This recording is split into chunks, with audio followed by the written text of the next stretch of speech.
E hoje a gente vai falar de inovação, sustentabilidade, competitividade e feminismo. E de bônus ainda, a gente vai falar sobre comunicação não violenta. Meu Deus, Thaís, vem comigo que eu tenho uma convidada super especial, a Neivia Justa, que ela é especialista nesse tema.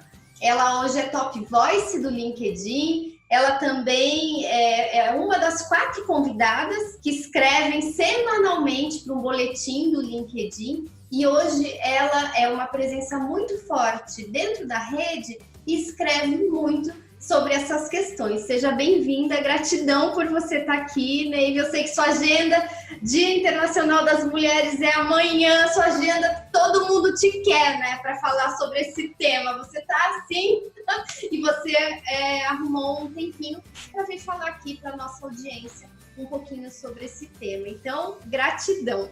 Obrigada pelo convite, Thaís. Para mim, quanto mais eu puder levar a mensagem, eu sempre vou abrir a agenda para falar para mais pessoas, para conseguir mais aliados. Nossa, que ótimo. Me diz uma coisa, eu lembro que logo que eu comecei a te seguir, você tem umas hashtags bem marcantes, né? Onde estão as mulheres? Aqui estão as mulheres. Como que surgiu isso? Me fala, porque eu fiquei curiosa. E até pela hashtag comecei a te seguir e queria entender como é que surgiu isso, foi acidental? Por que essas hashtags são tão marcantes no seu conteúdo? Não foi acidental, mas foi intuitivo. Tudo começou há 4 anos, quando eu fui trabalhar na Goodyear e descobri que em pleno 2014 eu era a primeira mulher a assumir uma posição de diretoria na Goodyear América Latina em 99 anos. E eu era tão inconsciente que para mim aquilo era só mais um dado. Eu levei quase 1 ano, Thaís, para entender o que significava aquilo. E eu entendi por um feedback externo, né? Fui fazer uma palestra em Goiânia e quando eu contei essa história, todo mundo ficou chocado. Começaram a me chamar para eventos para falar de empoderamento feminino, de liderança feminina, e eu não entendia direito no começo qual era a história mesmo que eu tinha que contar, até que eu comecei a estudar a respeito e fiquei muito impressionada com os indicadores, muito mal impressionada e muito mortificada por eu nunca ter me dado conta disso. Olhei para casa, tenho 2 filhas, hoje uma com 15 e outra com 13, na época uma tinha 11, a outra tinha 9. Falei, gente, eu preciso fazer alguma coisa. E foi quando me deu o clique, eu falei, pronto, descobri qual que é o meu propósito, qual que é a missão que eu tenho nessa vida, é trabalhar para transformar o mundo num lugar melhor, como eu sempre brinco, mais justo, inclusive igualitário para a geração das minhas filhas, porque o que vier para mim é incipiente, é nada que vai fazer muita diferença, né? Depois de quase 30 anos de carreira. Isso foi em 2015. Em 2016, eu estava muito incomodada. Para onde eu me virasse, eu só via homem. Todas as programações de eventos só tinha palestrante homem, o governo só tinha homem, as empresas, a alta liderança só tinha homem, os conselhos de administração só tem homem. E eu comecei a ficar muito rabugenta. Muito chata, reclamando. E aí um dia eu falei, quer saber, eu piloto muita coisa, né? Como sou uma pessoa originalmente de comunicação, eu me arrisco muito a testar formatos. Eu falei, eu tenho um celular, eu tenho as redes sociais, eu vou começar a tirar foto de onde eu enxergar só homem e vou criar uma hashtag e vou postar todo dia. Como eu já tinha feito muito projeto editorial de rede social, tanto pessoalmente quanto profissionalmente, não era nada que fosse me consumir muito tempo. Criei as regras e comecei a postar 1 vez por dia uma foto muito contundente e a hashtag onde estão as mulheres. E eu achava, Thaís, que fosse um incômodo só meu. Foi quando eu descobri que não era um incômodo só meu, que tinha muita gente incomodada e que eu estava só dando voz àquele incômodo. Obviamente, conquistei um monte de haters. Sim. Porque é muito duro, né? Você olhar todo dia uma foto onde só tem homem branco, de elite, heterossexual, né? Aquela coisa toda que a gente sabe. As pessoas começaram a me combater muito. E existe muito preconceito e muito desconhecimento em relação ao que é o feminismo. Né? Sim. Por parte de homens e de mulheres. Então, falou a palavra feminista, pronto, é o demônio na face da terra. Né? Tá queimando o sutiã e pra Fica. Tem uma ideia ultrapassada daquele feminismo super necessário. E eu também concordo. Se a gente está sentadinha aqui conversando, é porque algumas mulheres lutaram, e às vezes até de uma maneira mais agressiva, no bom sentido, para a gente conseguir ter e viver a vida que a gente vive hoje. Claro. Para poder falar, trabalhar, se posicionar, né? Eu sou muito grata à geração da minha mãe, que foi essa geração que entrou no mercado de trabalho há 50 anos, que pôde propiciar o que a gente tem hoje. A gente está no mundo ideal? Não, está longe do mundo ideal. Mas pelo menos a gente pode. A gente vive num mundo ocidental onde a gente pode ter esse tipo de conversa e discutir essas questões. Então, eu tinha o Onde Estão as Mulheres, e para neutralizar um pouco o ódio que isso gerava, eu criei o Aqui Estão as Mulheres. Eu falei, bom, não adianta só olhar o copo meio vazio, vamos olhar o copo meio cheio, vamos celebrar as conquistas, vamos apontar os caminhos que estão surgindo, as mulheres que estão nos representando de fato, falar da trajetória delas, para que a gente tenha inspiração também, porque eu sempre digo que você não pode ser aquilo que você não vê. Então, se a minha filha hoje pode aspirar a ser qualquer coisa, ser astronauta, é porque existe uma mulher astronauta. Né? Se não existisse, ela nem se enxergaria naquilo. E aí surgiu Aqui Estão as Mulheres. Então, todos os dias eu posto uma imagem do Onde Estão as Mulheres e o contraponto do Aqui Estão as Mulheres. E surgiu dessa maneira. Nossa, eu realmente não tinha ideia que tinha surgido assim. Que legal. E foi tomando um corpo muito grande, e eu digo que eu arrumei editores no Brasil inteiro. E agora tem outros que falam português, porque eu só faço em português, né? A minha questão é o Brasil. As pessoas começaram a enxergar o problema muito perto delas, a se incomodar e a pedir para que eu postasse, porque eu já tinha tido a coragem de começar. E eu recebo todos os dias material do Brasil inteiro, das pessoas dizendo, eu não posso postar porque eu vou ser retaliada. Olha isso que acontece na minha empresa. A minha empresa é a Great Place to Work, e olha aqui a diretoria. E eu posto, né? Me manda que eu posto. Nossa, você já está blindada, né? Exatamente. Agora, uma coisa muito bacana que aconteceu do ano passado para cá é que os homens começaram a se engajar, os homens começaram a contribuir comigo, os homens começaram a interagir comigo, a conversar de uma maneira muito serena. E isso foi um aprendizado para mim, porque no final de 2017, que foi o ápice do ódio na rede, e é um movimento engraçado porque ele acontece no LinkedIn. Não é um movimento... Não, nas outras redes. Não. Ele não é uma conversa que aconteça nas outras redes. Eu posto no Instagram, eu tenho um perfil chamado Aqui Estão as Mulheres e Onde Estão as Mulheres no Instagram. Tenho uma fanpage Onde Estão as Mulheres no Facebook e um grupo fechado Aqui Estão as Mulheres no Facebook também. Mas não engaja lá.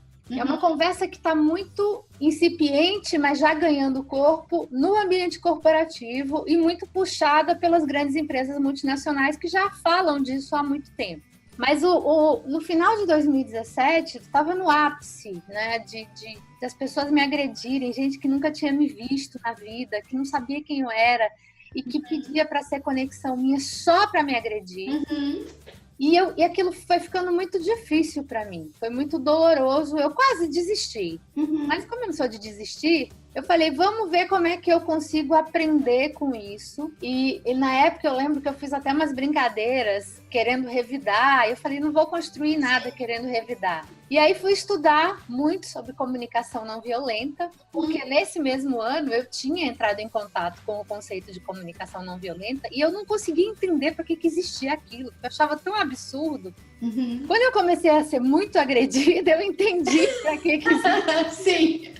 E aí fui estudar e mudei muito o meu tom. Comecei a ser uma pessoa que construo em cima, converso, argumento, e eu falo que assim, a gente tem que ter firmeza, mas com argumento e com gentileza. Esse é o meu lema. E isso foi visível o engajamento dos homens, porque uma das coisas que eu falo é, você não vai mudar essa realidade pelo confronto e nem pelo dado. Se nós não engajarmos os homens, se os homens não entenderem que a igualdade é boa para todo mundo, inclusive para eles, e que uma empresa que não tenha diversidade, nem igualdade de direitos, de oportunidades, de acesso para todos, e que não represente a sociedade para a qual ela trabalha, ela vai deixar de existir. Então, assim, o feminismo, que é a luta pela igualdade e não a antítese do machismo. Exatamente. Né? Mas o feminismo é libertador para todos nós. Porque todos nós somos frutos de uma sociedade machista, racista, preconceituosa.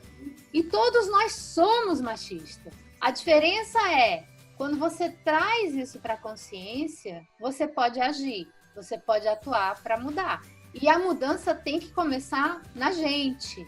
Não vem de fora para dentro. É de dentro para fora. Então, tem que trazer para a consciência e aí sim, quando tem consciência, fazer alguma coisa em relação àquilo. Perfeito, perfeito. Me lembrou Gandhi. Seja a mudança que você quer ver no mundo. Adoro essa frase. Exatamente. E você já percebe avanços nessa jornada que você já até saiu do mundo corporativo, hoje já está integralmente na causa? Você já consegue perceber alguns avanços, até pelo material que você tem recebido? Eu percebo uma inquietação muito maior, um inconformismo, né? Uma conversa muito mais intensa.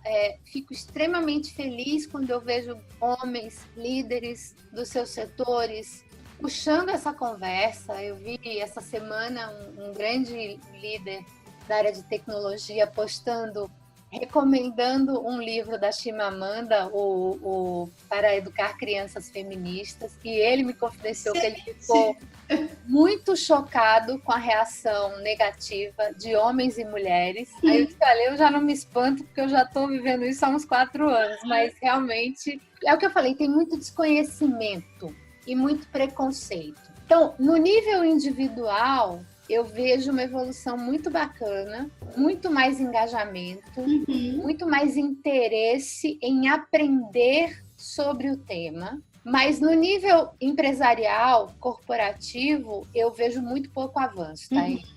Sim. Por quê? As empresas têm muita retórica e muito pouca prática efetiva de fato. E aí eu tenho a minha tese, que é, para mudar uma realidade, você precisa de longo prazo, para mudar uma cultura. E as empresas vivem no curtíssimo prazo. Não só as empresas em busca de resultado de curto prazo, e no caso da gente, a gente vem de uma derrocada, né, nos últimos anos, de um mercado que está encolhendo, uma crise grande, uma instabilidade muito grande, então isso só piora. Mas o que eu vejo é muito executivo da alta liderança que não tem necessariamente um compromisso com a mudança. Eles têm compromisso com o próximo passo de carreira deles. Exatamente. E aí é incompatível isso. Ele não vai hesitar em sacrificar o resultado de longo prazo em detrimento do resultado de curto prazo dele. A imensa maioria, 95%, 97% da alta liderança das empresas ainda é composta majoritariamente por homens. Então você não consegue, tem que inverter essa lógica. Eu brinco que para você mudar uma realidade, você tem que ter o número 1 e todos os que estão na diretoria dele comprometidos com consciência, intenção, vontade e coragem de mudar a realidade. Então não é uma coisa fácil, mas se eles não olharem para isso agora, eles podem não estar aqui daqui a 10 anos, ou menos. E você sabe se existem pesquisas em andamento mostrando e comprovando o diferencial competitivo das empresas que são mais igualitárias? Sim. As pesquisas que a gente tem acesso, a maioria delas são pesquisas globais. As grandes consultorias fazem as pesquisas, o World Economic Forum geralmente traz.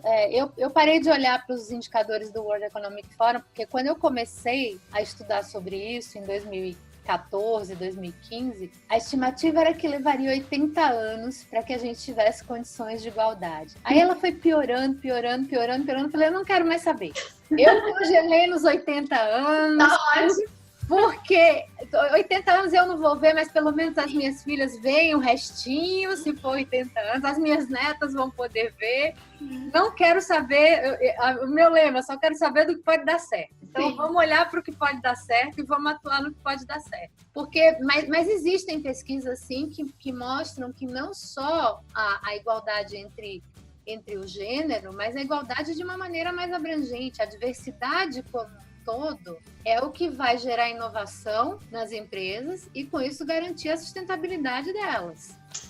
Você não pode ter inovação quando você só tem iguais. Não é? Eu tenho uma palestra que eu fiz ano passado para um evento de RH que chama Disrupt HR.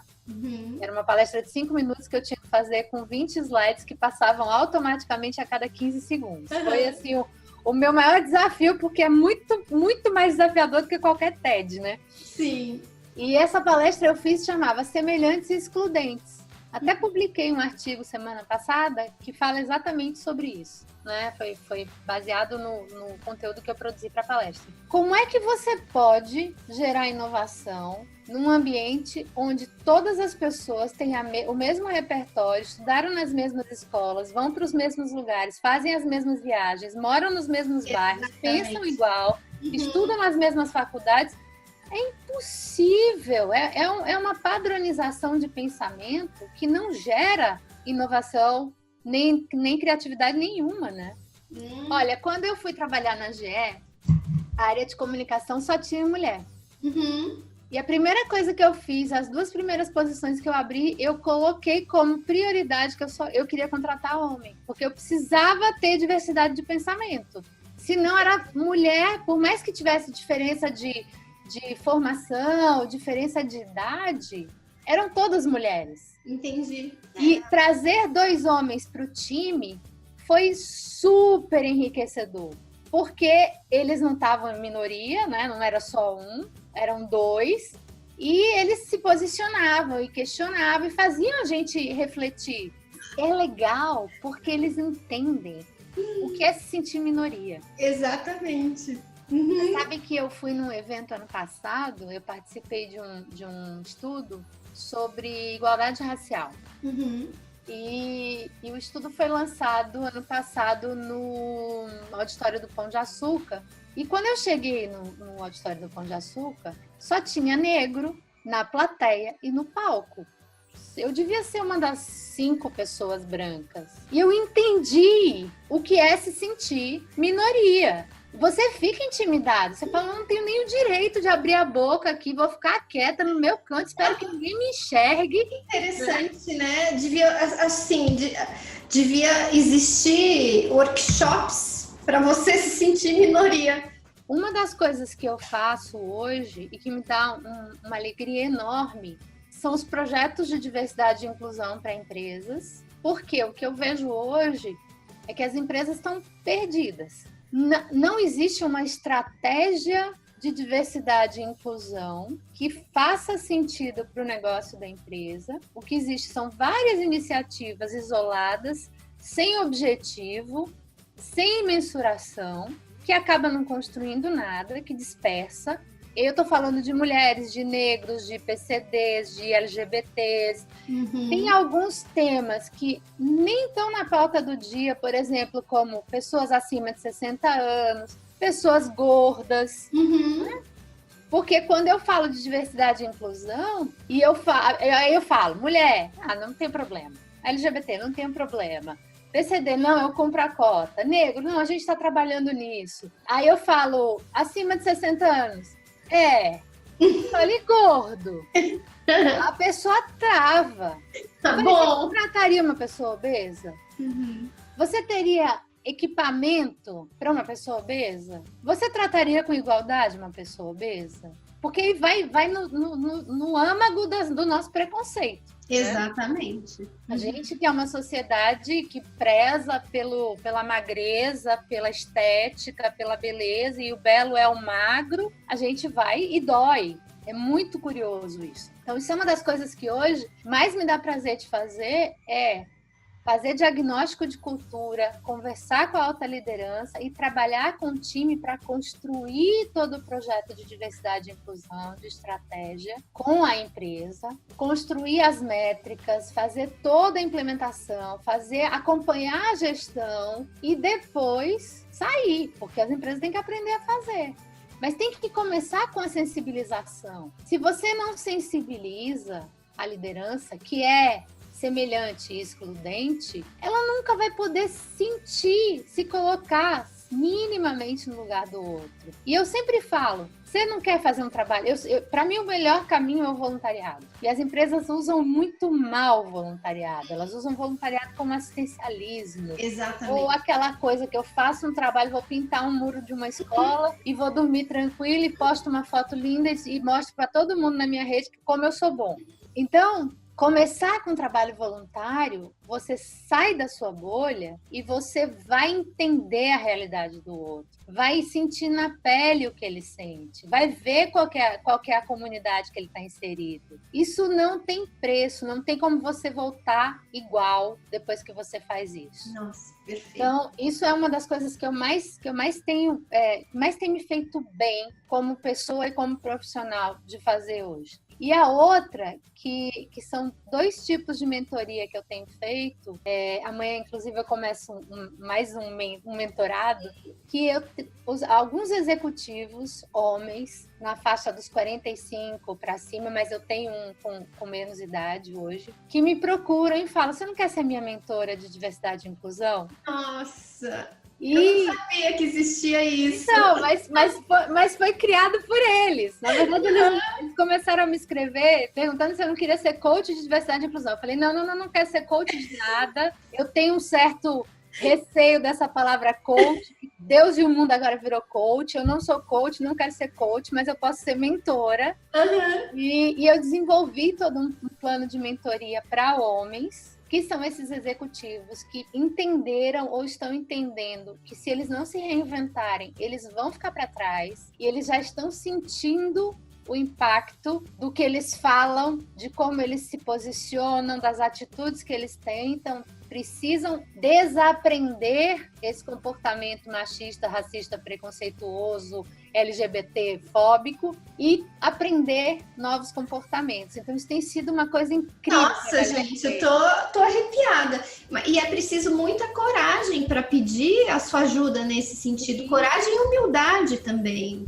E sabe o que eu acho que é muito bacana? Porque eles me veem muito ativa na rede e eles sabem que eu tenho maturidade, experiência, repertório e consigo manter o sigilo, né? Uhum. Porque eles não querem que as pessoas saibam. Claro. Uhum. Eu acho que quando eles se sentirem... Tem um deles que diz, quando eu terminar o processo, eu vou dizer que você é minha mentora. Eu falei, tá certo, pode dizer. E devem ter ganhos, não só na carreira, mas com relacionamento, até com os filhos, paternidade, né? Tem alguns que são professores e que estão sentindo na sala de aula que não sabem mais se comportar, não sabem mais fazer brincadeira, ficam com receio de fazer brincadeira e falar coisa que não deve. E a outra mentoria é com jovens executivas. Aí são mulheres, né, na faixa entrando no mercado, ou na faixa dos 30, 35 anos, que querem se sentir fortalecidas para encarar o mercado. E aí eu tenho trabalhado muito essa questão, olha, seja firme, seja assertiva, mas tenha muito conteúdo e muita gentileza. Uhum. Aí a gente volta para a comunicação não violenta, porque, de novo, ir para o confronto, para o embate, não constrói, não adianta. Gratidão. Realmente, eu aprendi muito com essa entrevista, acho que tem muitos assuntos, fiquei com vontade de assistir uma palestra, ler um livro seu, porque realmente você tem muito conteúdo, você fala com muita propriedade e tem um conhecimento de causa. Então, como que é a hashtag? Aqui estão as mulheres. Usa essa hashtag agora, eu quero ver, faz print da gente, põe assim. Aqui estão as mulheres. Querida, muito obrigada pela oportunidade. E aproveita, convida todo mundo da sua rede para entrar na campanha que a gente lançou hoje, eu junto com o LinkedIn do Tinha Que Ser Mulher, para a gente ressignificar. Sério? A gente lançou hoje, véspera do Dia Internacional da Mulher, uma campanha para ressignificar a expressão Tinha Que Ser Mulher. Que legal! Nossa, que legal! Vou entrar lá, vou... Tem que colocar hashtag daí? Na verdade a campanha escreva um post ou grave um vídeo ou escreva um artigo contando sobre uma mulher que te inspirou profissionalmente e usa a hashtag Tinha Que Ser Mulher. Mas pode escrever vários, pode falar de várias mulheres, uma por vez. Tá bom, deixa comigo. Então, ó, gratidão, espero que você tenha gostado. Se você gostou, curte, compartilha, marca suas amigas e marca seus amigos também. A gente precisa desse conteúdo. Um beijo e até o nosso próximo vídeo. Feliz Dia das Mulheres!